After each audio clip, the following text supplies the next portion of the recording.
All right. So I'm calling this smartphone simplified because, for a while you had your iPhone, you had your flip phone, you had your touchscreen phone, and then all of a sudden this thing called Android came out.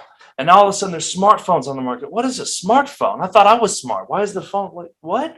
Well, fast forward to 2023, we're going to break it down a little bit more because we've gotten deeper into what the technology can do. And for a lot of us, we don't need all the bells and whistles. We just need to know how to use the things that's in our hand. So that's the focus of today's presentation.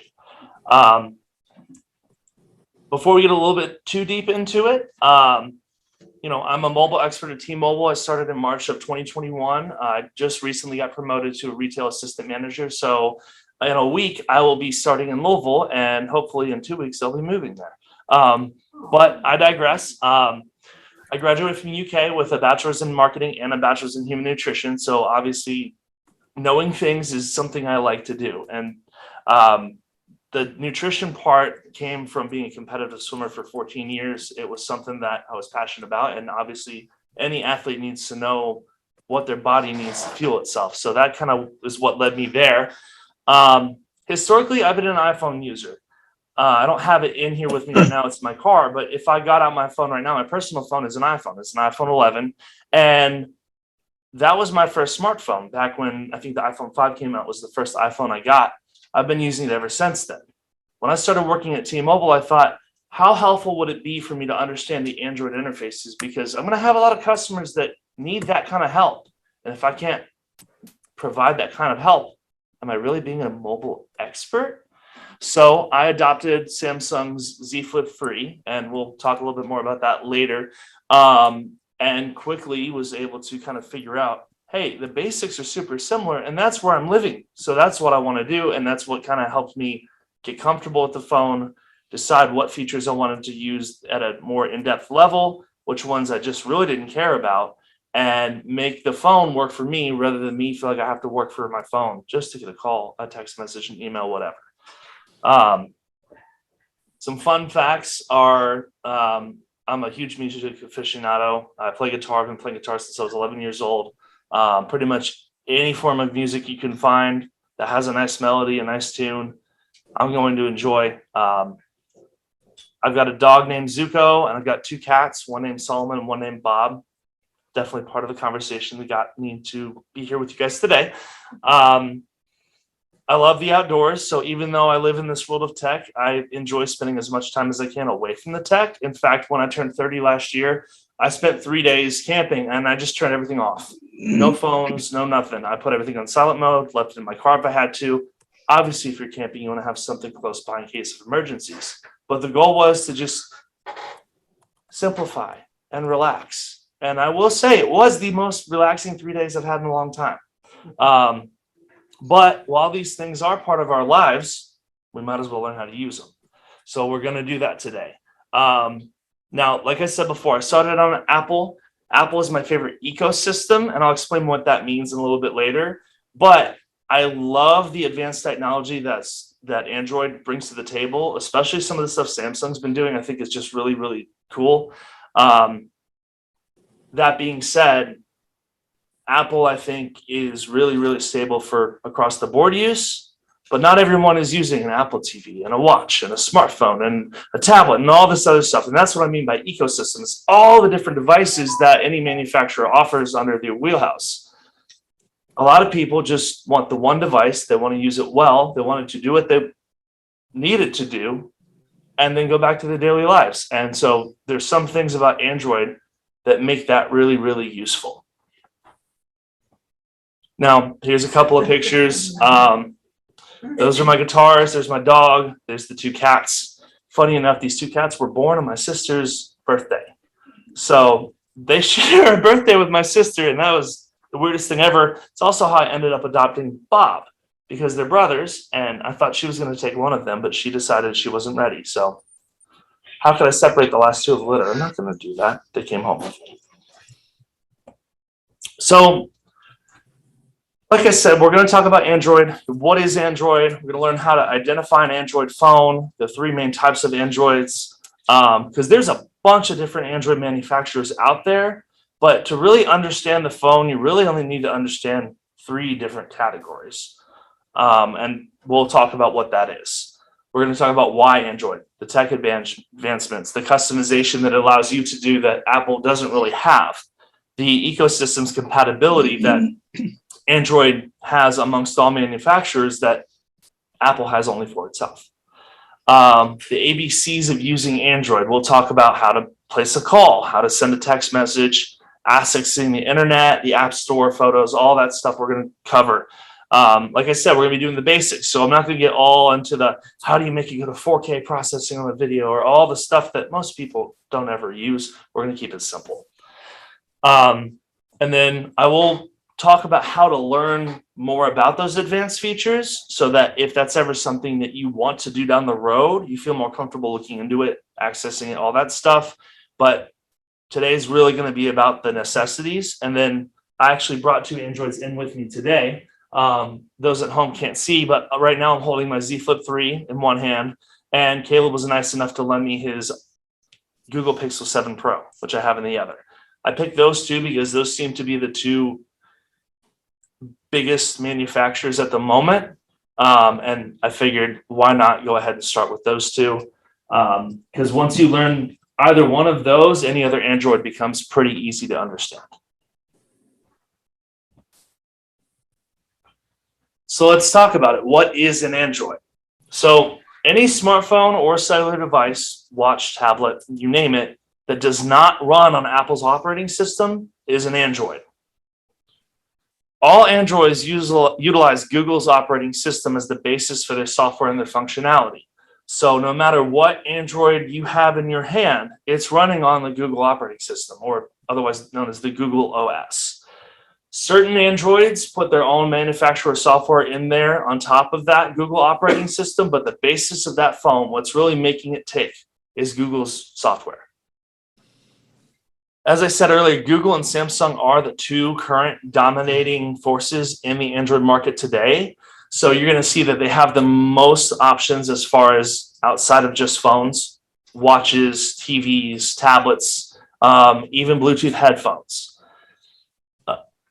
There's third-party manufacturers that do make Android. LG was one of them before 2022. They actually stopped making Androids in 2021. I think the last LG I sold was probably August or September of 2021.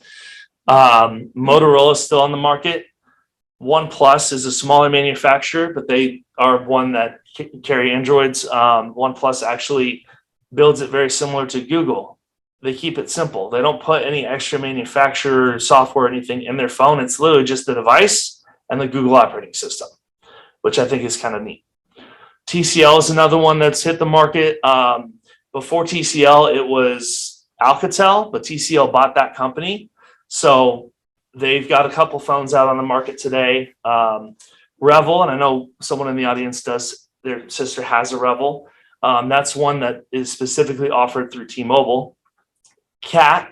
Now, Cat is in like the construction company. They make backhoes, they make cranes, and they also make a smartphone that they claim is indestructible. We've got a couple of those at the store. And I will say it's really beefy, but that's a whole other thing. Beyond that, it's running on Google's operating system. So if you know how to use any Android and you need something that's much, much more sturdy, Cat's a potentially good option. Blue is another one that's out there. A lot of people that just want the simplest phone they can possibly get, but they still want a touchscreen and they really don't want to pay much for the phone. They'll usually go to somewhere like Best Buy or look online for a Blue phone. Personally, I do think Blue phones get a little glitchy at times, so they're not my favorite, but they do serve an important place in that phone market. But those are just some of the big ones that most people will recognize. If you have one of those phones, then congratulations, you're using an Android. And the fun fact, first Android on the market was actually Motorola, and this was way back when. I know prior to Motorola doing their first Android, there were smartphones on the market that had touch screens, but there was no Android smartphone. And Motorola came out with their first one. I think it was called the Moto Droid.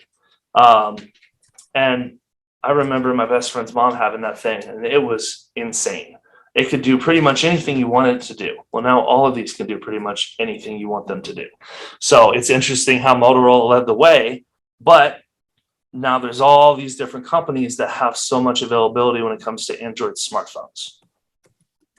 And as I said here, first does not mean the best. I'll break that down later. So why choose an Android? Well, technological advancements are a big thing. Most of the people I work with that have Androids pick them because they've got the best tech in them. Whether it's the 200 megapixel camera in the S23 Ultra, whether it's the Z Fold 4 that's a foldable screen, has the most RAM, the random access memory that kind of helps the processor and everything do what it's supposed to do. And then they've got so many in-depth professional tools that a lot of people will use depending on what their lifestyle is like. But those are the kind of things that you see in Android that drive people towards that. Now, does that mean Apple doesn't do those things? No, Apple does those things and they do it well. But as far as the race to get the best tech, it always seems like there's an Android company getting there first. I will say when Apple does adopt something, they seem to do it really well. So I am a fan of the tech that Apple does put in their phone once they choose to do it. But Android's, that's just kind of the brand that seems to be the thing they're always going to get there first. I think that's a calculated decision by Apple. But we'd have to ask Tim Cook, the CEO of Apple, why he chooses to do that. Maybe he'd have a better explanation. As far as customization goes, I've got a lot of customers that like Android because they can customize everything about it, from the layout of their screen to the fonts that they use to text people, to see the names of the apps that they're using, personalization features such as, what kind of pictures you want to show up on the screen, if you want them in different places, all sorts of stuff that Apple is starting to adopt. Android's been doing it for years. And that's thanks to their open source technology. Now, for a lot of people, they say, well, what is open source technology? That doesn't mean anything to me. Well, you've got two types of software that companies are writing today, proprietary or open source. If it's proprietary, then that company's devices are only going to work with that company's software, and other devices will only work either with attachments or pieces that the original company produces, or they just simply won't work at all. Here's an example. My Samsung Watch 4, my work phone Samsung, my watch is Samsung. I can't pair this with my iPhone. It just won't work. That's because Apple's running on a proprietary software. Samsung's not. They're running on open source. So that's what that means. And for a lot of people, that's very important. For other people who want to keep it simple, that might not be a big importance. But either way, we're getting to a point in this technology where no matter which one you choose, once you understand the basics, it's really easy to use either one, which is why when we get to the more hands-on section of this presentation, you'll see that the basics are what I'm focusing on, because it's the most that you guys will probably use and where you'll stay when using any smartphone. Now, compatibility. We just talked about open source technology. We talked about Apple using proprietary software. Because Androids are all using open source technology, they will work together regardless of the manufacturer. And we have Google to thank for that. Google's operating system, like I said earlier, is on every single Android that you have. Therefore, as long as their Play Store, their App Store has it, and that's usually the main app store that people are using for their smartphones, then it can be done. So if I wanted to pair this Google Pixel 7 Pro with my Samsung watch, I can do that. If I had a Pixel watch and I wanted to pair it to my Z Flip 3, I can do that. The headphones, all of it. It's very, very easy to mix and match. So sometimes people find that one of those pieces of tech is their favorite from one manufacturer, but another type of tech they'd rather have in a different manufacturer, and Android makes it easy for them to use both pieces of tech without having interference or issues of compatibility. So mixing and matching phones, watches, tablets, all of that gets really, really easy. Or if you're someone who just wants to get the full, most advanced functionality of a manufacturer's ecosystem, then you might stick with just the one.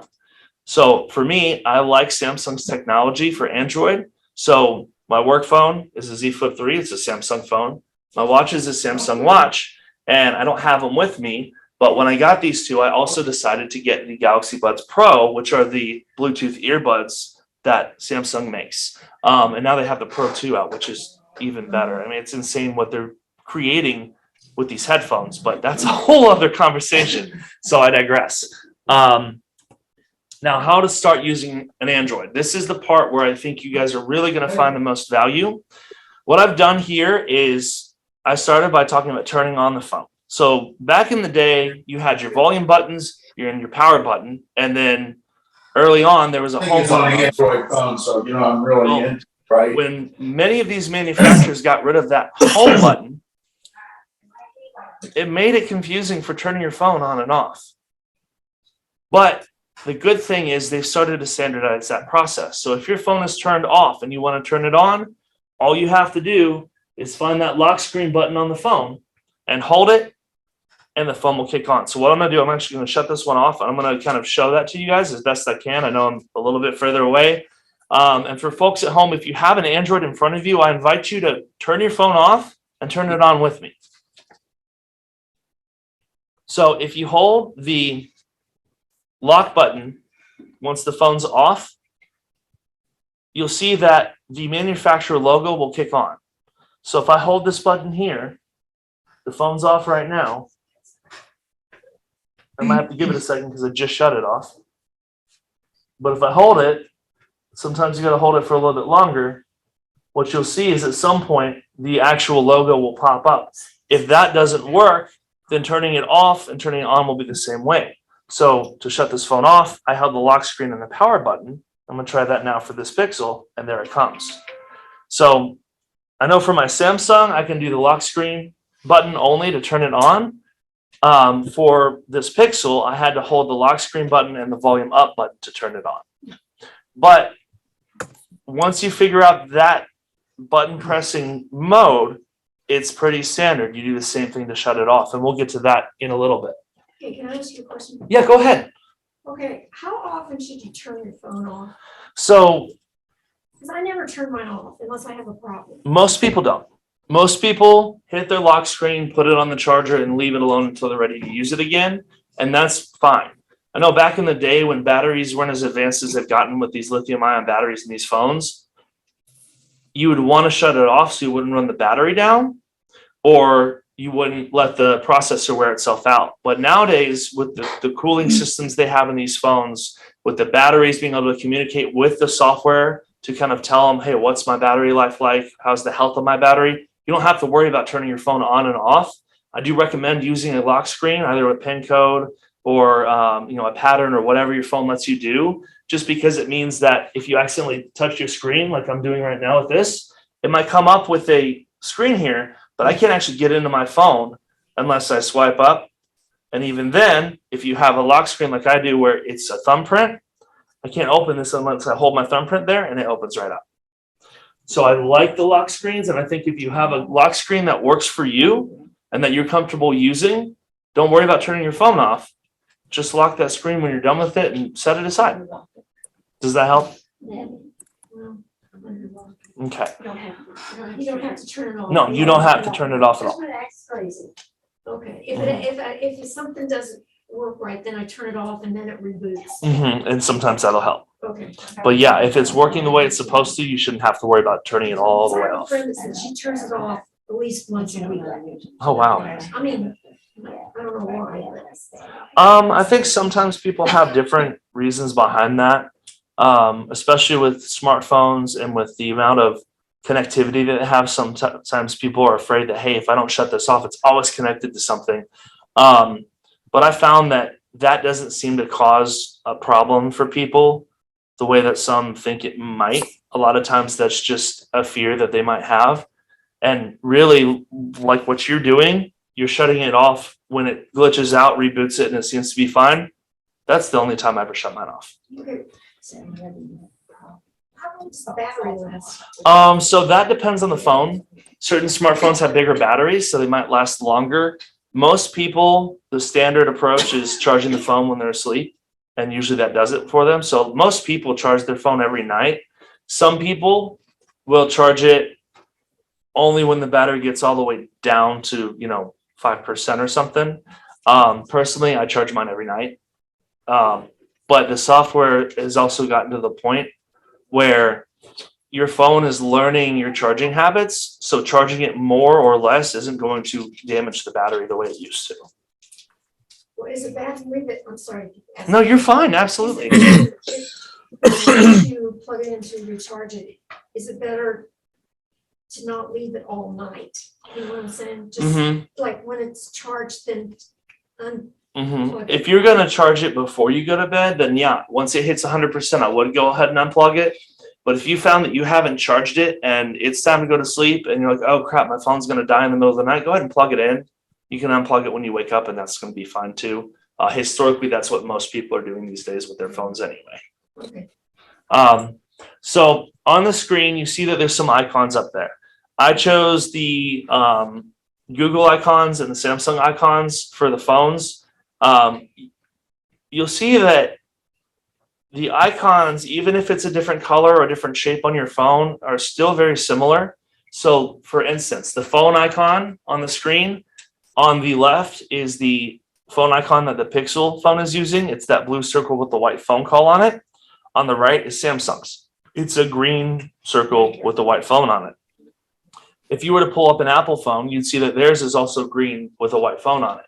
So if you see that icon on your phone when you're looking through it, you see that, hey, that's my phone app. That's where I'm going to go to dial numbers, to reach one of my contacts, all sorts of things like that. And it's pretty standard. I know a lot of times people worry that, hey, the app I'm looking at might not be the app I'm looking for.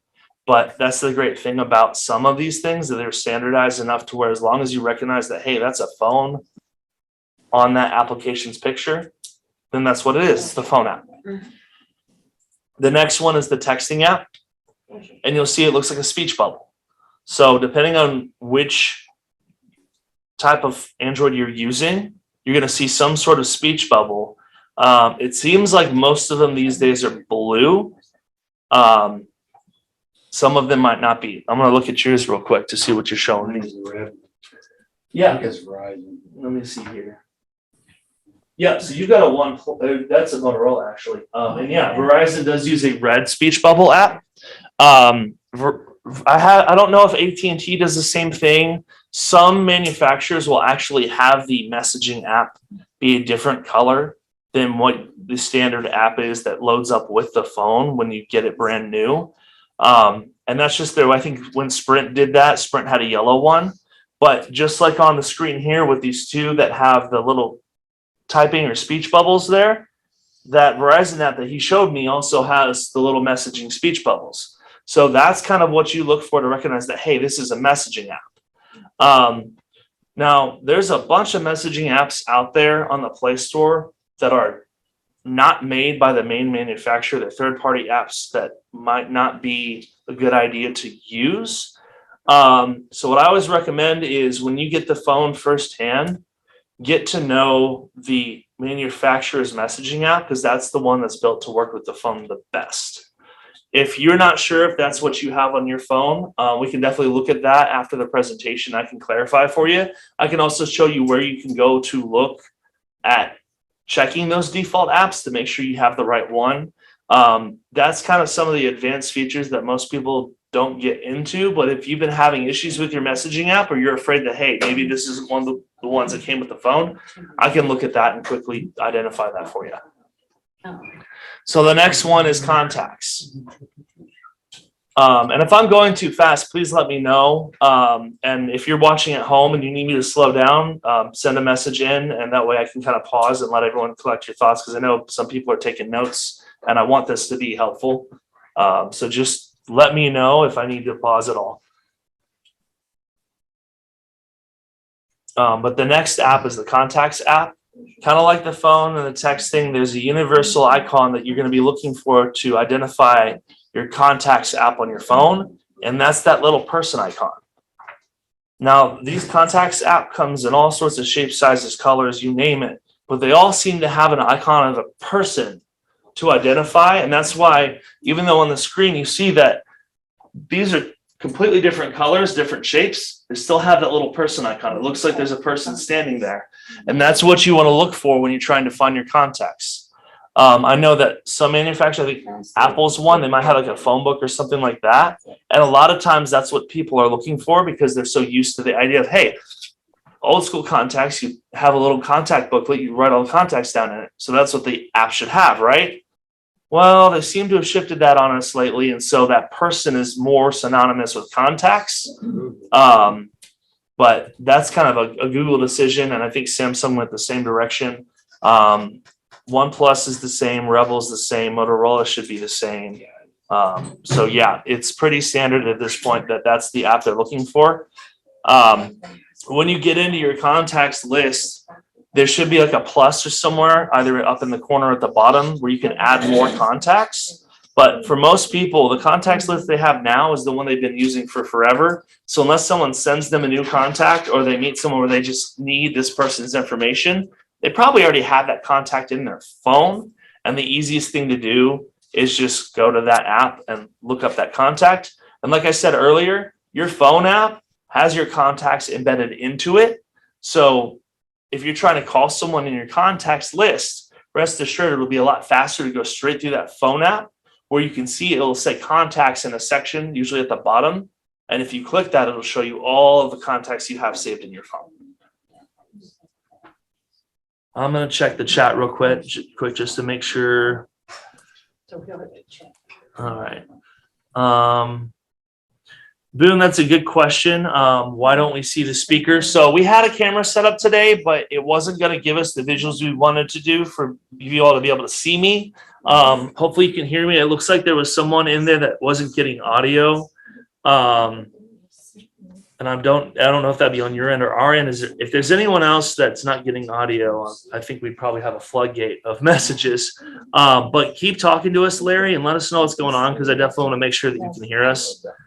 Now Jerry just asked, do you prefer to let your phone get down to 5 to 10% battery? Larry, usually I let my phone get down to about 10%, just because if it's gotten down to that level, it means I'm using it a lot more. And so at that point, hey, I probably want to get it on the charger before it dies on me, and then I have to stop whatever I'm doing. You can charge it at 30 or 40%. That's not going to hurt it at all. But usually what I say is around 10% is where you'd want to stop, charge it, and let it get back up. Because at that point, if you're still using your phone, it could die on you at any second. It depends on how much power whatever you're doing is drawing from that battery. So I always stick to the 10% rule. I've seen some people that if their phone's at 70%, they're charging because it doesn't say 100. I think that's overkill. But like I said earlier, the software on these phones are starting to communicate with the battery to learn your charging habits and your usability habits. So that way, no matter when you charge your phone, it's not going to damage the power. That's not what it used to be. That's pretty new within the past couple of years. So I do think that the days of worrying when to charge your phone are going by the wayside, but I still like that 10% rule as a standard. Why do you like letting it get down so low? See, that would bother me. I couldn't let it go that low. The reason is because usually if it's at 10% for me, it usually gets there around the end of the day, or it means that I didn't charge it the night before. And it's a signal to me that, hey, I need to charge my phone now. I've had some days where my phone's at 30% and I'm ready to go to bed and I'm like, I'll go ahead and charge it anyway. But that 10% is usually what triggers me to say, hey, I need more power in this phone or else it's going to die while I'm doing something. But if you're someone who, doesn't want to get that low, you don't have to. That was just something that, because Larry asked, Jerry asked, I'm sorry, I wanted to go into more, detail about that. If what you're doing now is working for you and you don't have any issues with your phone, then keep doing what you're doing now. All right. So I think that's all the questions we have there. I'm going to close out the meeting there and let's go to the next page on the presentation. So camera and photos. Now this one's a little bit different. When it comes to taking a picture, the camera icon is going to be pretty standard. It's going to look like a camera. And you see that here on the left, you've got Google Pixel with their it looks like a literal camera. And to the right of that, you see that red camera icon. It still looks like a camera. It's a little bit more two-dimensional, if you will. It doesn't have all the detail that the Pixel one has, but for most of your camera apps, that's what it's going to look like.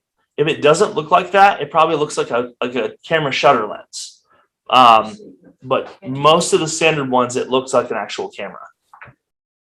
Next to those, you see the photos. So Google Photos is the colorful one. It looks like a pinwheel. That is going to be probably the easiest and most fun to use no matter what your Android is, because you're running on Google's operating system, and that's going to be across all of them. It's going to make saving your photos, backing them up, and looking through them a lot easier. But for some people, they don't take that many pictures. They use whatever the standard gallery is that their phone comes with.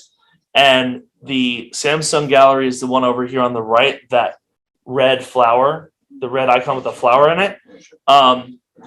I've seen some manufacturers that have different colored icons, but usually that flowery look is what you'd be looking for the standard gallery of that manufacturer. That being said, the Google Photos pinwheel is where I always guide people towards, because sometimes you do switch from one manufacturer to the other with Androids, and that pinwheel is always going to be there. So you can always trust that you'll have your photos if you're using Google's photo system.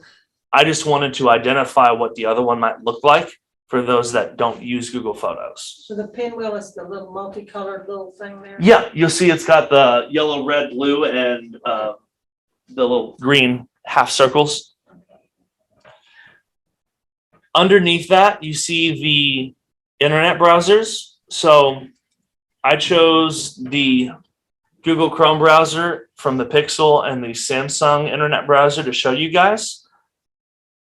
I don't know if the internet browser on, say, like a Motorola or some other one looks different, but usually if you're not using Google Chrome, you get way lost in the internet. Sometimes it'll pop up where people will think they're on the internet and it's an app, or they'll be trying to go one place and they click a link and it'll pop up to the manufacturer's internet app.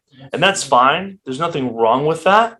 It's a web browser, just like Internet Explorer or Firefox or, Google Chrome. It's going to get you to the internet, which is where you're trying to go anyways. I think that because of that Google operating system, Chrome is always going to be the best one to use. But if you're already used to using a different internet browser than Chrome, that's fine. I know I've got a friend who uses DuckDuckGo on his phone. And because that's something that he uses on all of his devices, it's the little duck icon, and he knows that that's his internet, and that's where he goes every time. You don't have to use any specific internet browser. I just think Chrome is the easiest. If you have two, you have a Google and a Chrome, should you delete the Google so you won't get confused? If that helps you, you can. I know that the Google, so what she's referring to, there's an app that has the colorful G, that's Google's app.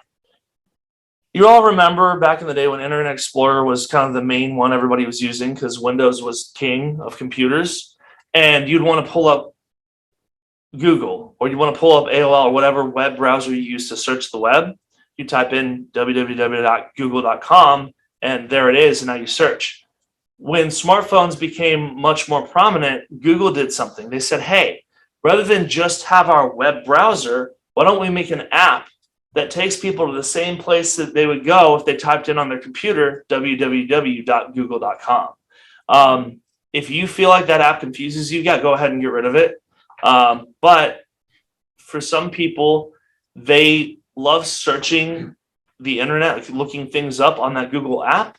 And if they're going to a specific website, they'll use Chrome to actually type in that website. Which is the easiest, the simplest? The simplest, I would say, is just using Chrome, because that way you're not gonna, go back and forth. That's what I would do. I've got both of them on my phone, but I don't always use both of them. And I do find that I'm on Chrome more than I am on Google's search engine app. So is one better than the other? I would say because Chrome is a web browser, it allows you to get to the websites you're wanting to go to easier. You can still get to websites on the Google search app, but it's a little bit more clunky. I think if you're going to your web browser to get onto different web pages, then keep Chrome on there as the primary thing. If usually you're using your web browser just to look things up, keep Google's search app on there. So like my dad, for instance, this is a good example. My dad doesn't really go to specific websites. He's usually trying to look something up. So the first place he's going to go is Google to Google it. So the Google app is easier for him because he doesn't have any specific web pages that he knows he's trying to open. But that's a very specific user type. At the end of the day, you can look up pretty much anything on either one. I just like Chrome because if I have a specific website that I want to go to, let's say I'm trying to go to Tesla's website, because I know they were here, very, frequent in the past. If I want to go to Tesla's website, it's going to be easier for me to go pull up Chrome and type in www.tesla.com than it would be for me to try to do that through the Google search. But if I did not know what Tesla's website was, I'd be in Google search first because I can just type in Tesla and find it amongst all the websites that search bar pulls up. So for some people Mm-hmm. who are not tech savvy and they get confused easily, maybe do Google, they just want to look up stuff, Google. just Google. Yeah. Okay. Yeah. If you're only looking up stuff, just do Google. We won't get rid of this. Excuse me. Google. I just want to say one thing. I use DuckDuckGo Mhm. because it doesn't trace the different websites. Same reason that my friend uses it. He's really big on privacy, and his biggest fear is that he's going to go to some website he didn't mean to go to. It's going to start tracking him, and now all of a sudden his information is out there everywhere. I know that was one of the reasons that my dad chose Mozilla Firefox when I was growing up, because that was a big thing. They were kind of one of the first to really push that for their web browser. DuckDuckGo has become the more popular one. Google Chrome has something called incognito mode that does the same thing, but if you don't know how to turn that on, or you don't know where to look to turn that on, that can get confusing, which is why I would bet you're probably on DuckDuckGo more than anything else. Well, So. that's what I had on my.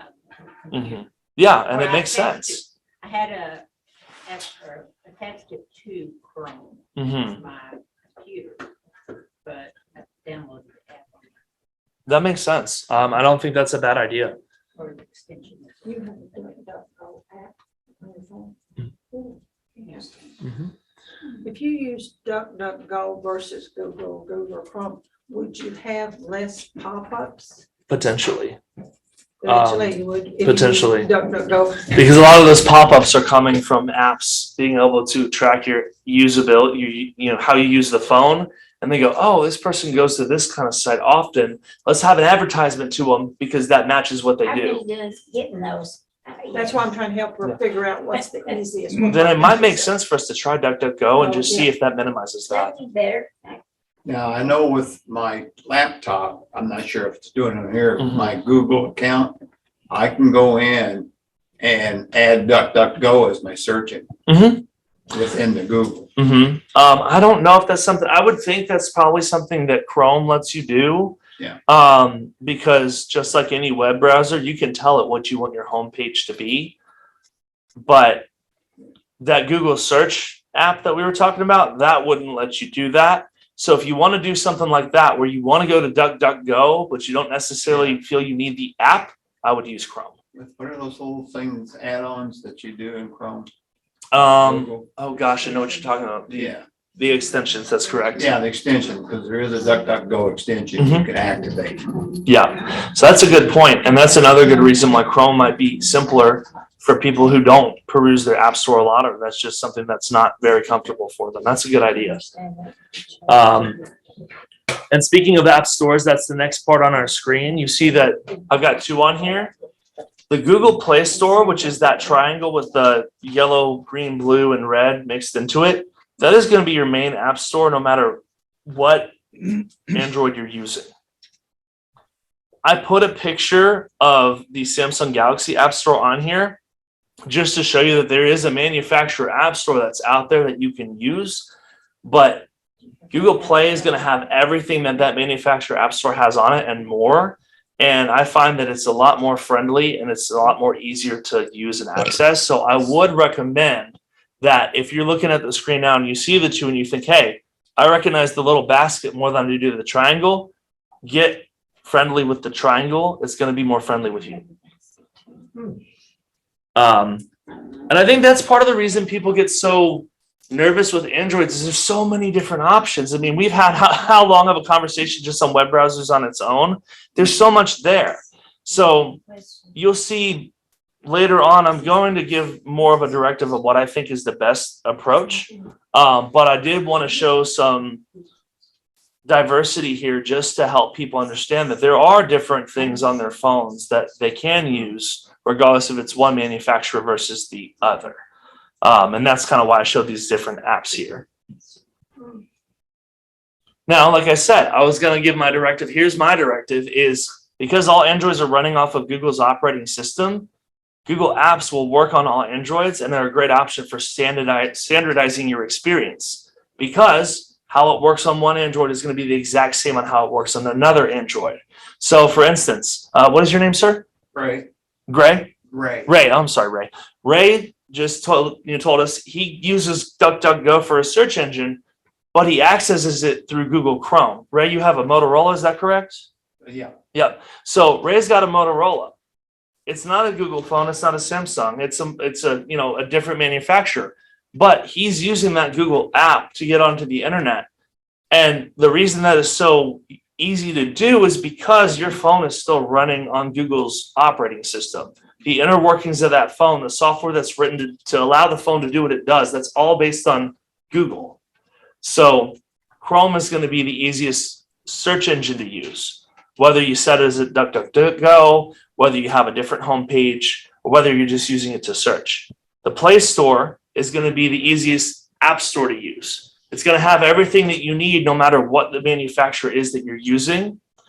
And Google Photos is going to be the easiest to use because no matter which Android you have, if you switch to another Android phone, be it the same manufacturer or be it a different manufacturer, Google Photos is going to allow you to back your photos up and get them on the other phone easier than anything else.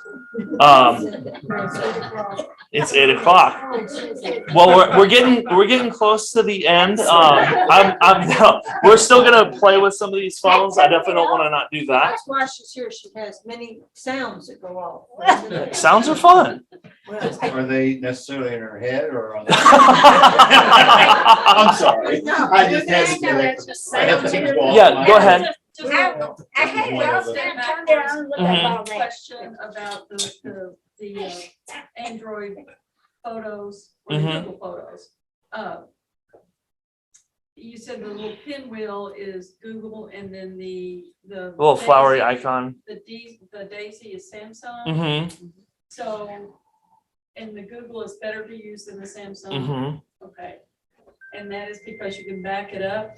You can back it up, you can save it, and no matter if you're going to be getting on a different Android, even if you're getting onto an iPhone, Google Photos can still be downloaded from the Apple App Store, which means that your photos are going to go with you no matter what phone you have. If you have, I have Samsung, have the little flower for Mhm. gallery, can you switch over? Yes, you can. There's a way to tell Google Photos to accept all the photos in your gallery. Where's your photos? Usually that's through the backing up method. So when you back up your phone, and that's going to be in settings, that's something I can show you guys when I start playing with the settings on the phones. When you back up your phone, you usually have two options. You can use the manufacturer's backup method, or you can use Google. And every single one of your Android phones have a section in the settings that specifically just says Google. If you go there, you can tell Google to access your photos, and no matter if they're in the manufacturer's gallery or if they're in Google Photos, it'll pick them and it'll pull them and back them up. Once they're backed up, you will see that they will be in Google Photos. Yeah, exactly. You can absolutely delete the other one if you want. That's actually what I did with my Samsung because I don't ever use the Samsung gallery. So here I've got some pictures of the settings. On the left, you see that it's the Google Pixel settings. On the right, you see that it's Samsung. Now, if you look through here, you see that at the top, where one says network and internet, it has the little Wi-Fi symbol. The other one over here, I'm using the pointer, it says connection, but it still has that Wi-Fi symbol. Underneath it, it kind of identifies what you'll find there. Same thing with the Google one. So it's really small. You can't see it all the way back there, but it says mobile. So that'd be like your mobile data connection, Wi-Fi, and hotspot.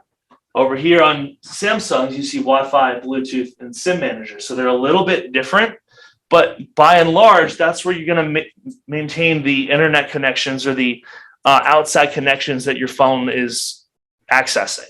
What's hotspot? Hotspot is where if you have a device, say a laptop or a tablet or something that doesn't have its own internet connection and you're not near Wi-Fi, you can run your hotspot on your phone to connect that device to the internet. I know when the power went out last week, I think it was, there was a lot of people in the store asking us about hotspot because their Wi-Fi was down and they were able to charge their phone in their car. So that's how they're accessing the internet. They would charge their phone in the car and then they would hopefully find a Starbucks or somewhere to charge their computer, laptop, whatever. And then they would connect it via hotspot to get onto the internet.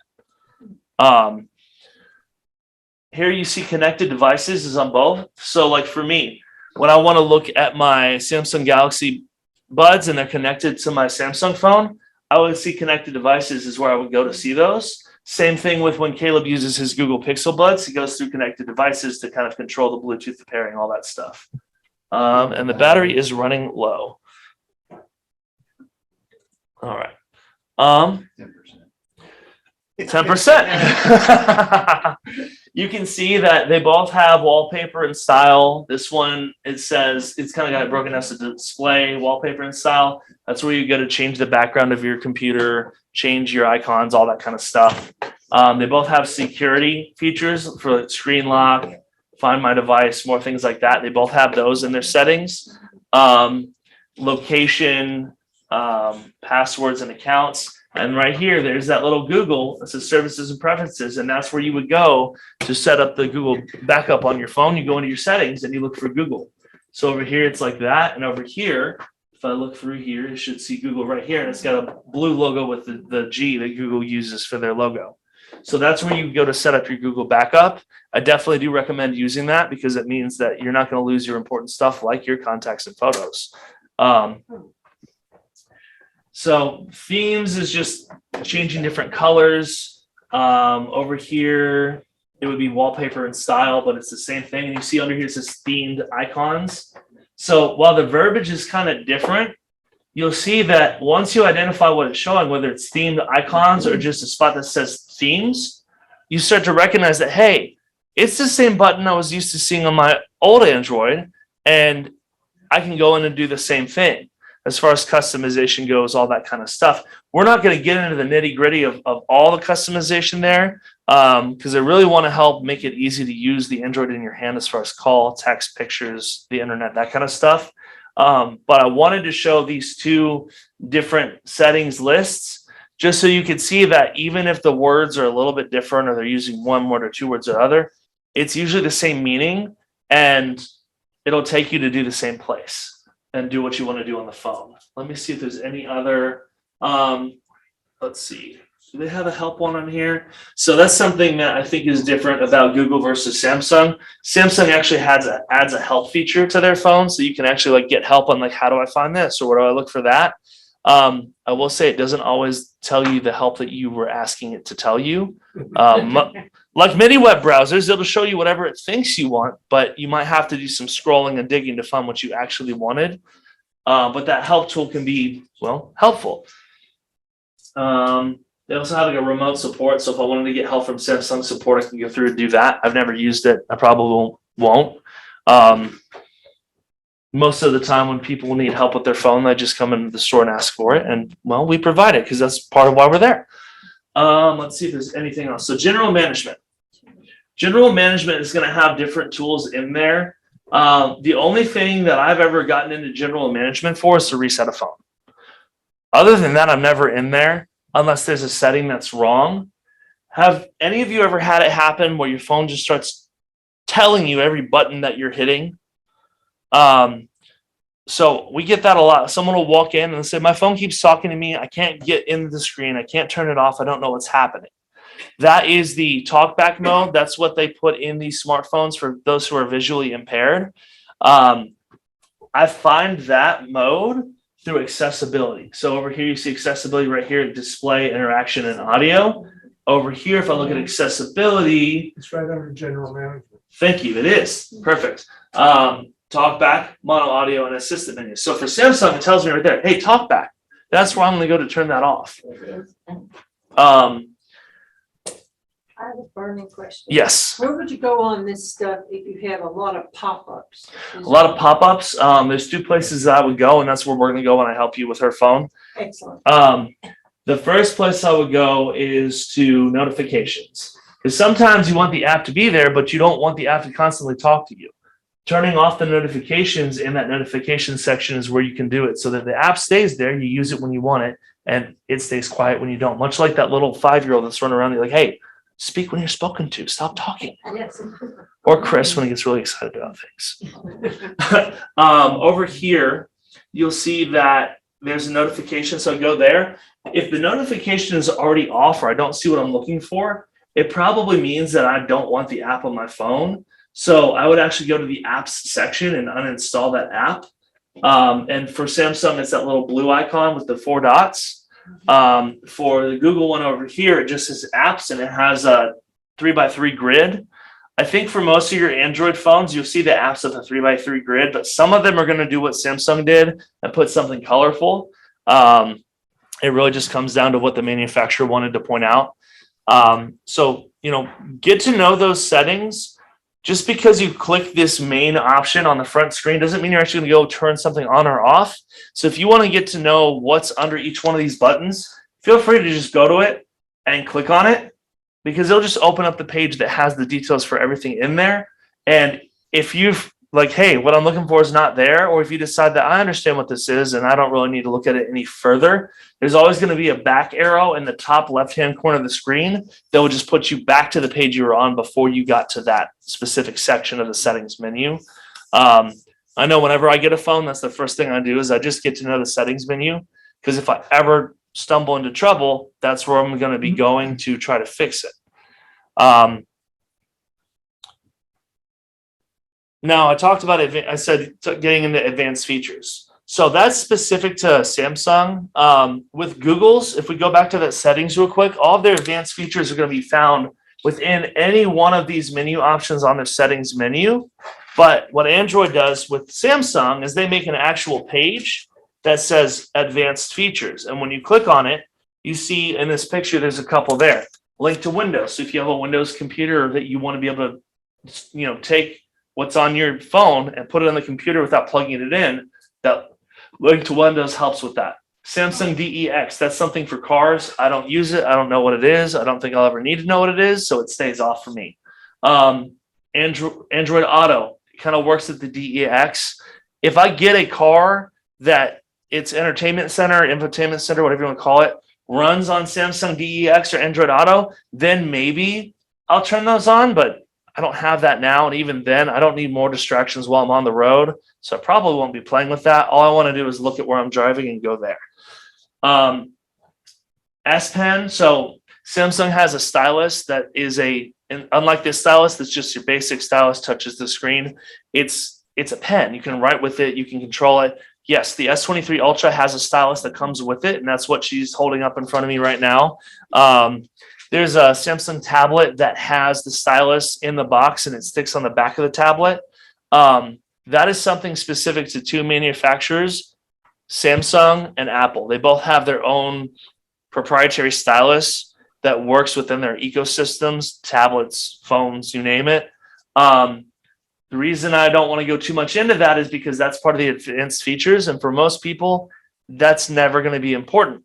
But if you do have an S Pen, I would recommend going to your advanced features and clicking on that S Pen button, see what it lets you do, because there's some controls in there that are quite handy. And it's not a bad idea to get to know. Side key. So your side key is going to be your lock screen button. You can tell your side key to do different things with the advanced features. So if you're someone who likes to have customizational button presses and stuff that only you recognize, that makes it super fast for you, it might confuse somebody else, but hey, be my guest, try the side key and see what kind of buttons you can press and what you can do with it. Motions and gestures are really, swiping on the screen back and forth, all that kind of stuff. So you can make that more advanced. There's a one-handed mode. So there's a bunch of advanced features in there. If that's the kind of stuff that you want to learn how to do, once you've gotten comfortable with your Android, with the notifications, the pictures, all that other stuff we've talked about, then I would say start digging into the advanced features. YouTube's always a really great resource for learning more and seeing other people do it first. But the average user doesn't really ever get into that. I don't even really get into that much on my Samsung phone. But if I ever wanted to, that's where I would go.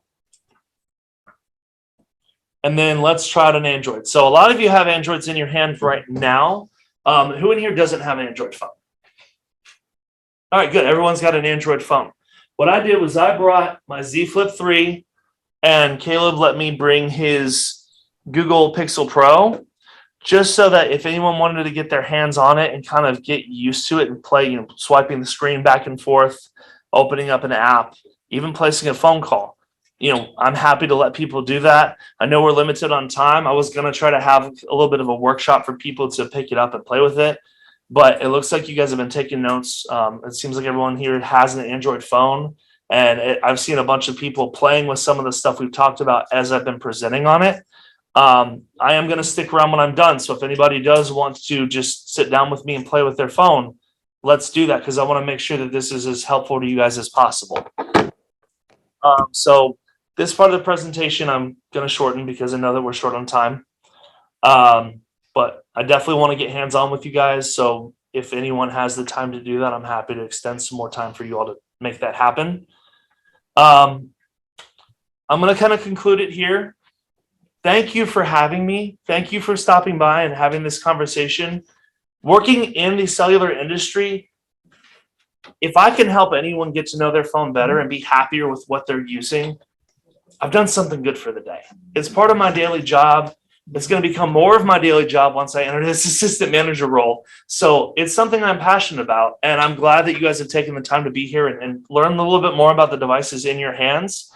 If you ever want to get to know a little bit more about pairing your Android phone with, cellular network, whether it be T-Mobile or anywhere else, I do encourage you to stop by.